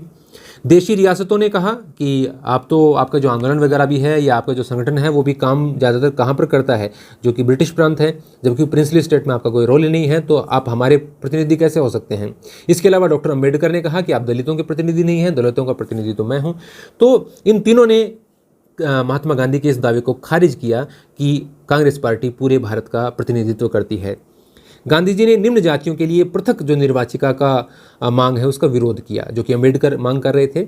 ये सम्मेलन किसी नतीजे पर नहीं पहुंच सका। गांधी जी भारत लौट आए। रास्ते में देखिए वो इटली वगैरह गए, 2-3 यूरोपीय देशों में भी गए थे। मैंने अब ये किया है कि जैसे फर्स्ट पेपर के लिए इंपॉर्टेंट नहीं है, रीट वगैरह के लिए भी इतनी ज़्यादा डीप बातें इंपॉर्टेंट नहीं होती। मैं ये बातें उन विद्यार्थियों के लिए बता देता हूँ जो कि फर्स्ट ग्रेड की तैयारी करते हैं इतिहास विषय से, तो उसमें मैंने ज़्यादा इसमें शामिल नहीं की चीज़ें। भारत लौटने पर गांधी जी ने देखा कि सरकार ने नए सिरे से दमन शुरू कर दिया है। गफ्फार खान और नेहरू दोनों अभी भी जेल में थे। कांग्रेस को गैरकानूनी घोषित कर दिया गया था। सभाओं प्रदर्शनों को रोकने के लिए सख्त कदम उठाए जा रहे थे, यानी सविनय अवज्ञा आंदोलन रोकने के लिए गांधी इरविन के बीच 5 मार्च 1931 को जो समझौता हुआ, उस समझौते का उल्लंघन किया जा रहा है। अतः गांधी जी ने पुनः सविनय अवज्ञा आंदोलन शुरू कर दिया। दूसरा चरण 1922 से 34 ढीला ढाला रहा, ये कोई ज़्यादा उसका प्रभाव नहीं रहा। 1934 में तो काफ़ी मंद पड़ गया और ये बंद हो गया। अब यहाँ पर किताब दे रखी है डॉक्टर अम्बेडकर की, what Congress and Gandhi have done to the untouchables, यानी कांग्रेस और गांधी जी ने अंग्रेज़ों के लिए, नहीं सॉरी, जो अछूत हैं, तथाकथित अछूत कहेंगे, अछूत तो कोई होता नहीं, तो अनटचेबल्स के लिए क्या क्या उसके संबंध में डॉक्टर अम्बेडकर की किताब है। डॉक्टर अम्बेडकर ने 1930 में दलितों के लिए दमित वर्ग एसोसिएशन, डिप्रेस्ड क्लास एसोसिएशन की स्थापना की। जब ब्रिटिश सरकार ने दलितों के लिए पृथक निर्वाचन क्षेत्रों की अम्बेडकर की मांग मान ली, पहले ये विभिन्न धर्मों के लिए था, पहले मुस्लिमों के लिए था, फिर बाद में कुछ दूसरे धर्मों के लिए भी कर दिया गया, अल्पसंख्यकों के लिए। अब ये जब पृथक निर्वाचन क्षेत्र दलितों के लिए भी इनका प्रावधान किया गया, तो गांधी जी ने उसका विरोध किया और वो आमरण अनशन पर बैठ गए। उनका मत था, ये गांधी जी का मत है, कि दलितों के लिए अलग निर्वाचन व्यवस्था, क्षेत्रों की व्यवस्था से समाज में उनके एकीकरण की प्रक्रिया धीमी पड़ जाएगी। यानी उनका कहना था कि ये जो विभिन्न समुदाय हैं, उनके मतलब हिंदू धर्म के अंदर का ही मैं बात कर रहा हूँ, इनके बीच में जो अंतर है, इनके बीच में जो भेदभाव है, ये गांधी जी का ये मानना था कि ये भेदभाव इससे और ज़्यादा बढ़ेगा। ये अलग अलग प्रक्रियाएं हैं, अलग अलग सोच हैं, और मैं यहाँ पर इसकी ज़्यादा डीप बात नहीं करूँगा। उनका मत था कि दलितों के लिए अलग निर्वाचन क्षेत्रों की व्यवस्था से समाज में उनके एकीकरण की प्रक्रिया धीमी पड़ जाएगी। आखिरकार अम्बेडकर ने गांधी जी की राय मान ली, क्योंकि गांधी जी ने अब अनशन कर रखा है और गांधी जी मर गए तो दिक्कत हो जाएगी। आखिरकार अम्बेडकर ने उनकी बात मान ली और सितंबर 1932 में पूना पैक्ट पर हस्ताक्षर कर दिए। दलित वर्गों के लिए प्रांतीय और केंद्रीय विधायी परिषदों में आरक्षित सीटों की व्यवस्था की गई। अब ये वो प्रकार का आरक्षण है जो अभी जिस प्रकार का अनुसूचित जाति और जनजाति के लिए हम चुनावों में देखते हैं। ये पृथक निर्वाचिका नहीं है, हालांकि उनके लिए मतदान सामान्य निर्वाचन क्षेत्रों में ही होता था। महात्मा गांधी हरिजन नामक अपने अखबार में उन पत्थरों को लिख रखा है मैंने भी, देखो पत्रों को, उन पत्रों को प्रकाशित करते थे जो उन्हें लोगों से मिलते थे। नए वायसराय लॉर्ड विलिंगडन को गांधी जी से कोई सहानुभूति नहीं थी, जो लॉर्ड इरविन के स्थान पर आए हैं, और उन्होंने अपनी बहन को एक पत्र लिखा, काफ़ी बड़ा पत्र है, उसकी कुछ बातें हैं जिसमें वो गांधी जी के बारे में क्या कहते हैं। अगर गांधी न होता तो ये दुनिया वाकई बहुत खूबसूरत होती, क्योंकि सारे जो आंदोलन है, जो सारे जो फसाद की जड़ है भारत में, वो गांधी जी बने हुए थे, क्योंकि वही आंदोलन कर रहे थे। वह जो भी कदम उठाता है उसे ईश्वर की प्रेरणा का परिणाम कहता है, लेकिन असल में उसके पीछे एक गहरी राजनीतिक चाल होती है। देखता हूं कि अमेरिकी प्रेस उसको गजब का आदमी बताती है, लेकिन सच यह है कि हम एक निहायत अव्यवहारिक, रहस्यवादी और अंधविश्वासी जनता के बीच में रह रहे हैं, जो गांधी को भगवान मान बैठी है। अंबाबाई, ये कर्नाटक की रहने वाली थी। इनका विवाह 12 वर्ष की उम्र में हुआ। 16 वर्ष की आयु में ये विधवा हो गई। इन्होंने उडुपी में विदेशी कपड़ों की होली जलाई और शराब की दुकानों की घेराबंदी की। उन्हें कई बार गिरफ्तार किया गया। अब ये देखिए, आप किसी भी इतिहास की किताब में आपको ये इसके बारे में विवरण नहीं मिलेगा, लेकिन एनसीईआरटी में दे रखा है। 1935 का जो गवर्नमेंट ऑफ इंडिया एक्ट है, भारत शासन अधिनियम है, उसमें प्रांतीय स्वायत्तता का प्रावधान किया गया। प्रश्न तो अनेकों बार पूछा जा चुका है कि प्रांतीय स्वायत्तता का प्रावधान किस अधिनियम में किया गया। सरकार ने ऐलान किया कि 1937 में प्रांतीय विधायिकाओं के लिए चुनाव कराए जाएंगे। इन चुनावों में परिणाम आने पर 11 में से 8 प्रांतों में कांग्रेस की सरकार बनी। हालांकि एनसीईआरटी में ही आपको 11 में से 7 प्रांतों का 2-3 जगह पर लिखा हुआ है, एक जगह पर 11 में से 8 प्रांतों में लिखा हुआ है। तो पूर्ण बहुमत के अलावा भी कुछ जगहों पर उन्होंने जो सहयोगियों के दल से सरकार बनाई, उसके बाद में आप 8 मान सकते हैं इसको। कांग्रेस का मुसलमानों के लिए आरक्षित चुनाव क्षेत्रों में अच्छा प्रदर्शन नहीं रहा, परंतु मुस्लिम लीग भी इन क्षेत्रों में बहुत अच्छा नहीं कर पाई। हालांकि कांग्रेस का जो मुसलमानों के लिए जो निर्वाचित क्षेत्र हैं, पृथक निर्वाचित क्षेत्र, उनमें कांग्रेस का प्रदर्शन कोई ज़्यादा बेहतर नहीं रहा, लेकिन मुस्लिम लीग का भी बहुत खराब प्रदर्शन रहा। लेकिन बाद में आप देखोगे, बाद अभी मैं इसमें बताऊंगा, तब देखना मुस्लिम लीग का प्रदर्शन कितना सुधार होता है उसके अंदर। मुस्लिम लीग को इस चुनाव में संपूर्ण मुस्लिम वोट का केवल 4.4% हिस्सा मिल पाया। उत्तर पश्चिमी सीमा प्रांत, उत्तर पश्चिमी दिशा सोच लिया करो आप कहाँ पर है भारत में, उसमें मुस्लिम लीग को एक भी सीट नहीं मिली, और पंजाब की आरक्षित सीटों में उसे सिर्फ 2 सीटें मिली, और सिंध में 33 में से 3 सीट प्राप्त हुई। किसको? लीग को। पंजाब में यूनियनिस्ट पार्टी, यह जिसकी सरकार भी बनी चुनाव में, यह पंजाब में हिंदू, मुस्लिम और सिख भूस्वामियों के हितों का प्रतिनिधित्व करने वाली राजनीतिक पार्टी थी। एक तरीके से जमींदारों की पार्टी थी ये। सितंबर 1939 में दूसरा विश्व युद्ध छिड़ गया। हिटलर के प्रति आलोचनात्मक रवैये के कारण कांग्रेस के नेता ब्रिटेन के युद्ध प्रयासों में मदद देने को तैयार थे कि हम हेल्प कर देंगे, लेकिन हमारी कुछ शर्तें हैं। अंग्रेजों ने शर्तें नहीं मानी। फिर उसके बाद में किस प्रकार से जो मिशन आए, हम उसके बारे में बात करेंगे। क्योंकि जो हिटलर और मुसोलिनी की जो विचारधारा है, नाजीवादी और फासीवादी, कांग्रेस के नेता उसके विरोधी थे। गांधी जी और जवाहरलाल नेहरू दोनों ही हिटलर व नात्सियों यानी नाजियों, पहले देखिए नाजियों नाम आप सुना होगा, अभी आप एनसीईआरटी में पढ़ेंगे तो आपको नात्सियों इस प्रकार से उच्चारण जो जर्मन में होता है वही आपको शब्द मिलते हैं। इसके बदले में वे चाहते थे कि युद्ध के बाद भारत को आज़ाद कर दिया जाए। अंग्रेजों ने यह बात नहीं मानी। 13 अक्टूबर 1919 को वायसराय लॉर्ड लिथगो के साथ बैठक में युद्ध में भारत की हिस्सेदारी के स्वरूप पर चर्चा की गई, लेकिन वार्ता टूट गई और कांग्रेसी मंत्रिमंडलों ने अक्टूबर 1939 में इसके विरोध में इस्तीफा दे दिया। 1937 में चुनाव होते हैं, 1939 में कांग्रेसी मंत्रिमंडल इस्तीफा दे देते हैं। लीग वाले नहीं देते, कांग्रेसी देते हैं। सबसे पहले मद्रास मंत्रिमंडल ने इस्तीफा दिया। एनसीईआरटी का फैक्ट देखिए, जो मैंने टेढ़े लिख रखे हैं वो कोई एनसीईआरटी का फैक्ट नहीं है। जिन्ना ने कांग्रेस मंत्रिमंडलों के इस्तीफा देने के अवसर पर 22 दिसंबर 1939 को मुक्ति दिवस मनाने की घोषणा की कि इनके सरकार हटी, मुक्त हुए। तो ये डेट बहुत इंपॉर्टेंट है, 22 दिसंबर 1939 को। 1940 से 41 के दौरान व्यक्तिगत सत्याग्रह की शुरुआत की गई और पहले व्यक्तिगत सत्याग्रही विनोबा भावे, दूसरे जवाहरलाल नेहरू और तीसरे ब्रह्मदत्त थे। तो व्यक्तिगत सत्याग्रहियों का थोड़ा सा क्रम भी देख लेना। 1940 में मुस्लिम लीग ने देश के पश्चिमोत्तर तथा पूर्वी क्षेत्रों में, देखिए एक तो पश्चिमोत्तर में मुस्लिम बहुल इलाके ज़्यादा थे, एक पूर्वी क्षेत्रों में जहाँ पर बंगाल है वहाँ पर मुस्लिम बहुल इलाके ज़्यादा थे, तो वहाँ के मुसलमानों के लिए स्वतंत्र राज्यों की मांग करते हुए एक प्रस्ताव पारित किया। हालांकि ये कोई पाकिस्तान बनाने का या देश के विभाजन का प्रस्ताव नहीं है, ये प्रस्ताव है कि कोई स्वायत्तता दिया जाए, अलग उनके प्रांत बनाए दिए जाए, उनको स्वायत्तता दी जाए थोड़ी। इस प्रस्ताव में विभाजन या पाकिस्तान का जिक्र नहीं था।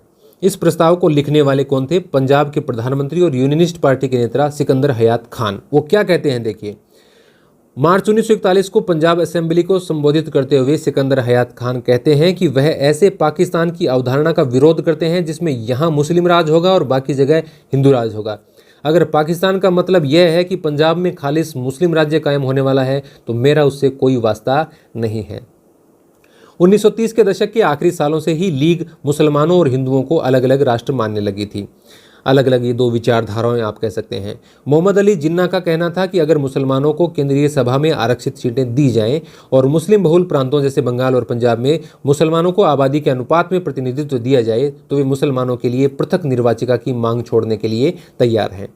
1928 में आयोजित किए गए सर्वदलीय सम्मेलन में हिंदू महासभा के M.R. जयकर ने मुसलमानों के साथ विचारित इस प्रकार के समझौते के लिए किए जा रहे प्रयासों की खुलेआम निंदा की। उसके बाद में इस प्रकार के प्रस्ताव दिए जाने रुक गए। 1937 के प्रांतीय चुनावों के बाद, ये मैं प्रक्रिया बता रहा हूँ कि पाकिस्तान की अलग विभाजन की जो अलग देश की मांग है उसकी ये कैसे बातें आगे बढ़ी हैं। 1937 के प्रांतीय चुनावों के बाद मुस्लिम लीग संयुक्त प्रांत में, जो आपका आज का उत्तर प्रदेश के आसपास का इलाका मान सकते हैं, कांग्रेस के साथ मिलकर सरकार बनाना चाहती थी, परंतु कांग्रेस ने इस प्रस्ताव को स्वीकार नहीं किया, जिससे फासला और बढ़ गया। उनको ये लगा, उनका मतलब लगा या उनका किसी भी प्रकार का उनका सोच मान सकते हो, लेकिन उन्होंने बात ये कही कि भाई ये हमें सत्ता में भागीदारी नहीं देना चाहते हैं और भारत की आज़ादी के बाद में भी यदि अलग राष्ट्र नहीं बना तो सत्ता में भागीदारी आज जो हो रहा है वही होगा और हमें प्रतिनिधित्व नहीं दिया जाएगा। मुस्लिम लीग जमींदारी प्रथा का समर्थन करती प्रतीत होती थी, जबकि कांग्रेस जमींदारी प्रथा के खिलाफ थी। हालांकि उस समय तक कांग्रेस ने ऐसा कुछ ठोस काम किया नहीं था जमींदारी प्रथा को खत्म करने के लिए।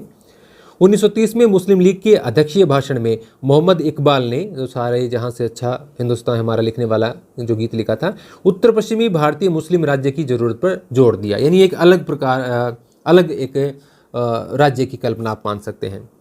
पाकिस्तान का नाम सर्वप्रथम चौधरी रहमत अली, कैम्ब्रिज विश्वविद्यालय के पंजाबी मुसलमान छात्र, और 1933 और 1935 में लिखे अपने 2 पर्चों में वो इस नाम का लिखते हैं, पाकिस्तान, इस प्रकार से वो कुछ लिखते हैं। 1930 के दशक में किसी ने रहमत अली की बात को गंभीरता से नहीं लिया और एक छात्र का स्वप्न मानकर उनको खारिज कर दिया गया।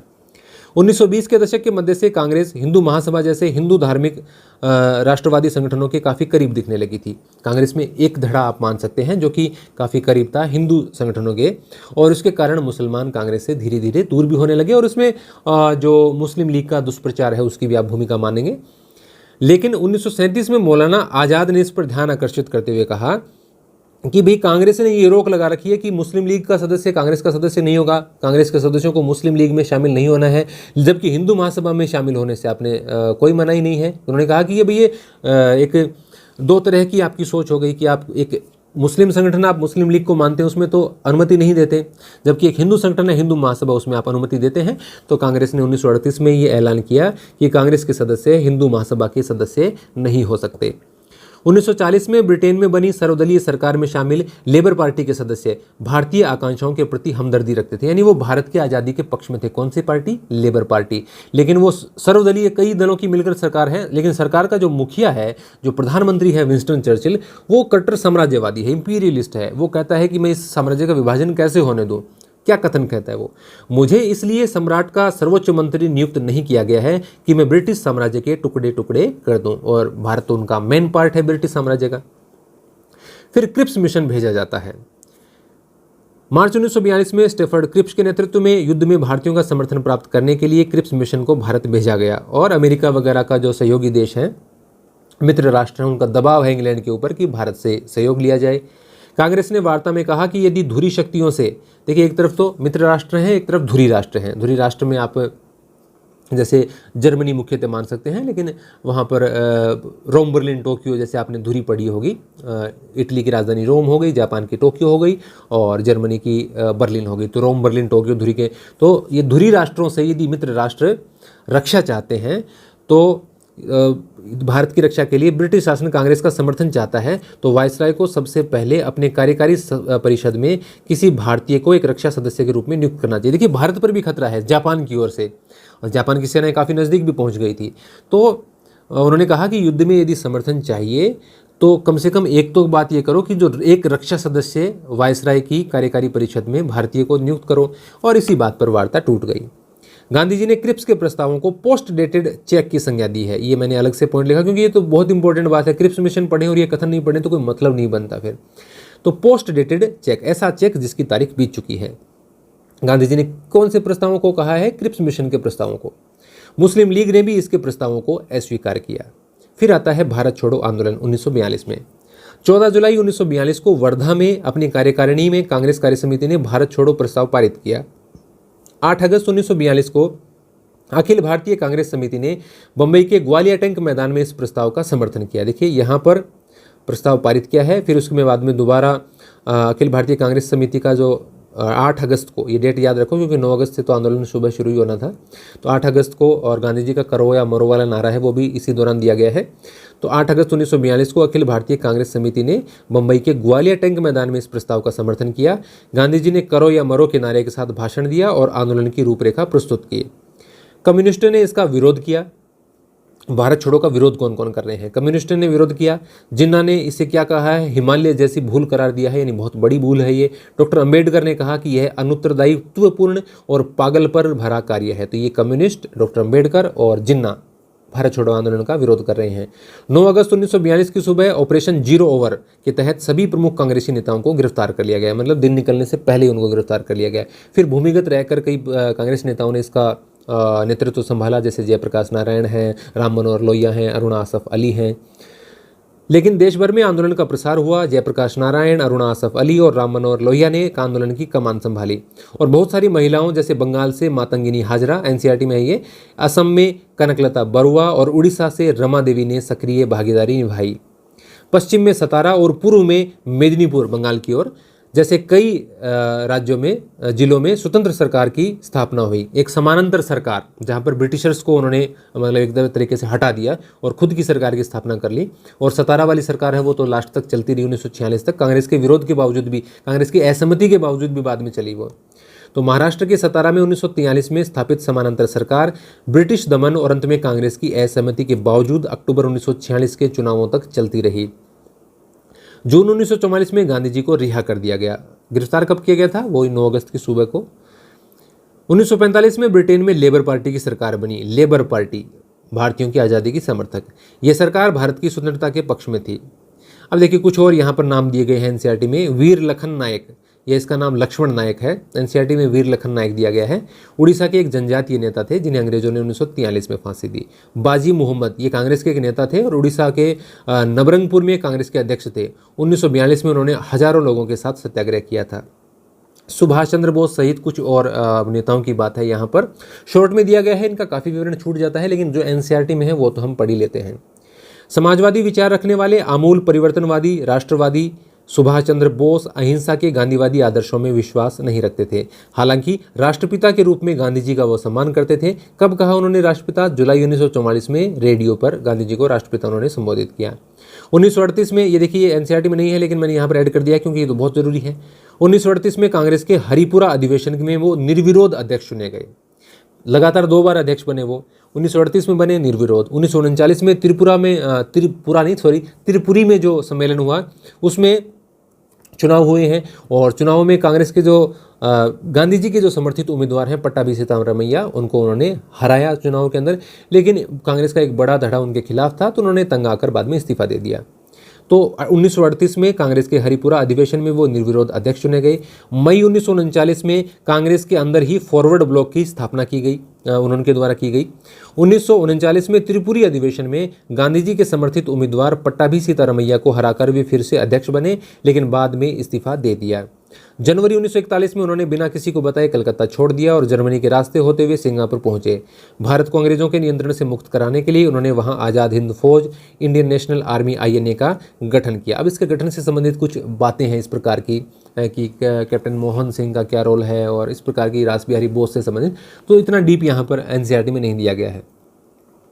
1944 में आज़ाद हिंद फौज ने इम्फाल और कोहिमा की ओर से, भारत के जो उत्तर पूर्वी राज्य हैं 7 सिस्टर्स, उसमें से 2 राज्यों की राजधानियां हैं ये। इम्फाल मणिपुर की होगी और कोहिमा शायद नागालैंड की होगी। अगर कोई गलती हो जाए तो यहाँ पर माफ़ कर देना, को थोड़ी सी राजधानियाँ याद कमी रहती हैं। भारत में प्रवेश करने का प्रयास किया परंतु यह अभियान सफल नहीं हो पाया। INA के सदस्यों को कैद कर लिया गया और उन पर मुकदमे चलाए गए। देश भर में तमाम तरह के लोगों ने आज़ाद हिंद फौज के सिपाहियों पर चलाए गए मुकदमों के खिलाफ चले संघर्षों में हिस्सा लिया। मौलाना आज़ाद की 2 एक लाइन दे रखी हैं। इनका जन्म हुआ मक्का में, इनके पिता थे बंगाली और इनकी माँ थी अरबी मूल की। ये बहुत सारी भाषाओं के जानकार थे और उन्होंने जिन्ना के द्विराष्ट्र सिद्धांत का विरोध किया। अब NCERT में इतना ही दे रखा है। अब मैं पूरा लिखूंगा तो फिर देखिए राष्ट्रीय आंदोलन की पूरी वो किताब ही हो जाती है। वैसे मैंने इनका एक टेस्ट भी, जो मैंने सेकंड पेपर में टेस्ट लिया था, वो फर्स्ट पेपर के लिए भी टेस्ट डाल दिया। जो करंट अफेयर का जो कोर्स चल रहा था उसमें मैंने जो PDF वगैरह आपको दी थी, फिर मैंने टेस्ट भी उसके लगभग कंप्लीट हो गए हैं, अभी 1-2 बचे हैं, वो अभी भी आप दे सकते हैं कभी भी जाकर। तो उसमें भी मैंने NCERT का, जैसे ये जो PDF है वो भी मैंने करंट अफेयर में भी बच्चों को दे दी थी। उन्होंने कहा था कि NCERT सर आप दे दीजिए। इसके अलावा मैंने 1857 की क्रांति NCERT में वो भी PDF प्रोवाइड करवा दी थी और इसका जो नेता वगैरह हैं राष्ट्रीय आंदोलन के, उसके कुछ 1-2 टेस्ट भी वहाँ पर मैंने डाल दिए थे। चक्रवर्ती राजगोपालाचारी दक्षिणी भारत में नमक सत्याग्रह के नेता, जो 1946 में बनी अंतरिम सरकार के सदस्य थे और स्वतंत्र भारत के पहले भारतीय गवर्नर जनरल रहे। लोग उन्हें राजा जी के नाम से जानते थे। सरदार वल्लभ भाई पटेल नाडियाड गुजरात के किसान व्यवसायी परिवार से थे। 1918 के बाद स्वतंत्रता आंदोलन की अगली कतार में रहने वाले पटेल 1931 में कराची अधिवेशन में कांग्रेस के अध्यक्ष रहे। याद रखना भी, कराची अधिवेशन इंपॉर्टेंट है। खान अब्दुल गफ्फार खान उत्तर पश्चिमी सीमा प्रांत के प्रमुख पश्तून नेता थे। सीमांत गांधी कहा जाता है इनको, बादशाह खान भी कहा जाता है। इनका संगठन इंपॉर्टेंट है, खुदाई खिदमतगार, इस संगठन के वो संस्थापक थे। यह उनके प्रांत के पठानों में लोकप्रिय शक्तिशाली अहिंसक आंदोलन था। ये भारत विभाजन के सख्त खिलाफ थे। उन्होंने 1947 में इस फैसले पर मंजूरी देने के लिए कांग्रेस के अपने साथियों की भर्त्सना की, कांग्रेस के नेताओं की आलोचना की कि आपने क्यों हामी भर दी है भारत के विभाजन के लिए। हालांकि परिस्थितियाँ थी, वो अलग बात है। मोहम्मद अली जिन्ना, ये गुजराती मूल के लंदन में प्रशिक्षित वकील थे, जो शुरुआती दौर में कांग्रेस के उदारवादी नेता थे। 1920 तक हिंदू मुस्लिम एकता में सक्रिय रहे जिन्ना ने 1916 में लखनऊ समझौता करवाने में अहम भूमिका अदा की थी। 1934 के बाद उन्होंने मुस्लिम लीग को पुनर्जीवित किया और अंत में वे पाकिस्तान की स्थापना के लिए आवाज़ उठाने वाले सबसे प्रमुख नेता रहे और बाद में पाकिस्तान के कायदे आजम बने। 1946 में दोबारा प्रांतीय चुनाव हुए। सामान्य निर्वाचन क्षेत्रों में कांग्रेस का प्रदर्शन तो अच्छा रहा, परंतु मुसलमानों के लिए आरक्षित सीटों पर लीग को बेजोड़ सफलता मिली। जैसे हमने 1937 के चुनाव में देखा कि लीग का प्रदर्शन अच्छा नहीं रहा था, लेकिन यहाँ पर मुसलमानों के लिए आरक्षित सीटों पर मुस्लिम लीग को बम्पर सीटें मिली हैं। सामान्य सीटों पर 91.3% और गैर मुस्लिम वोट कांग्रेस को 91.3% गैर मुस्लिम वोट कांग्रेस को मिले हैं, जो मुसलमानों के नहीं हैं। मुसलमानों को छोड़कर बाकी के 91.3% वोट हैं वो सामान्य सीटों पर कांग्रेस को मिले। ये फैक्ट आपका जो विभाजन वाला चैप्टर है उसके अंदर दे रखा है। मुस्लिम लीग ने मध्य प्रांत में मुस्लिमों के लिए आरक्षित सभी 30 सीटें जीती और 86.6% वोट मुस्लिम उम्मीदवारों को मिले। हालांकि ये डेट मुझे नहीं लगता कि परीक्षा की दृष्टि से कोई इंपॉर्टेंट है। सभी प्रांतों की 509 आरक्षित सीटों में से 442 मुस्लिम लीग के पास गई। अब मुस्लिम लीग भारत के मुसलमानों की एकमात्र प्रवक्ता होने का दावा कर सकती थी। इससे पहले तक तो कांग्रेस कहती थी कि वो कांग्रेस के देश के मुसलमानों की प्रतिनिधि है, क्योंकि लीग का उतना प्रभाव चुनावी क्षेत्र में तो ज़्यादा नहीं था। अब मुस्लिम लीग ये दावा कर सकती थी कि भारत के मुसलमानों की प्रतिनिधि मुस्लिम लीग है, क्योंकि ज़्यादातर मुसलमानों ने उन्हीं का समर्थन किया है। इन चुनावों में 10-12% लोगों को ही प्रांतीय चुनावों में देखिए वोट कौन डाल सकता था, बहुत ज़्यादा लोगों को वोट का अधिकार नहीं था, उसमें संपत्ति से संबंधित भी रूल थे, अलग अलग प्रकार की बातें थी। तो प्रांतीय जो परिषदों के चुनाव थे उसमें 10-12% ही लोगों को लगभग वोट का अधिकार था, और जो केंद्रीय असेंबली था उसमें तो लगभग देश के 1% लोगों को ही वोटिंग का राइट मिलता था। मुस्लिम लीग पाकिस्तान की मांग पर चलती रही। मार्च 1946 में ब्रिटिश सरकार ने इस मांग का अध्ययन करने और स्वतंत्र भारत के लिए एक सही राजनीतिक बंदोबस्त सुझाने के लिए 3 सदस्यीय परिसंघ भेजा, जिसको हम कहेंगे कैबिनेट मिशन। इस परिसंघ ने सुझाव दिया कि भारत अविभाजित रहे और उसे मुस्लिम बहुल क्षेत्रों को कुछ स्वायत्तता देते हुए एक ढीले ढाले महासंघ के रूप में संगठित किया जाए। कांग्रेस और मुस्लिम लीग इसकी कई शर्तों और कुछ प्रस्तावों पर सहमत नहीं थे, और अब ये तय हो गया कि भारत का विभाजन ही होना है। 16 अगस्त 1946 को मुस्लिम लीग द्वारा प्रत्यक्ष कार्यवाही दिवस मनाने का आह्वान किया गया। अभी रीट में भी ये प्रश्न पूछा गया है और एनसीईआरटी में दे रखा है। तो 16 अगस्त 1946 को प्रत्यक्ष कार्यवाही दिवस, आर्या पार की लड़ाई। इसी दिन कलकत्ता में दंगे भड़क गए, जो कि बाद में बिहार, उड़ीसा, संयुक्त प्रांत और पंजाब तक फैल गए। फरवरी 1947 में लॉर्ड वेवेल की जगह लॉर्ड माउंटबेटन को वायसराय बनाया गया। ये भारत की आज़ादी के बाद में भी ये हैं, और फिर चक्रवर्ती राजगोपालाचारी हैं, फिर ये व्यवस्था समाप्त हो जाती है। उन्होंने वार्ताओं के एक अंतिम दौर का आह्वान किया। जब सुलह के लिए अंतिम प्रयास भी विफल हो गया तो भारत के विभाजन और औपचारिक सत्ता हस्तांतरण की घोषणा की गई। अंततः 15 अगस्त 1947 को भारत का विभाजन हो गया। उस दिन गांधी जी, क्योंकि 12वीं में चैप्टर गांधी जी से संबंधित है, तो वहाँ पर विवरण दिया गया है कि उस दिन वो दिल्ली में नहीं थे, कलकत्ता में थे। नोआखली वगैरह में वो दंगे रोकने का काम कर रहे थे।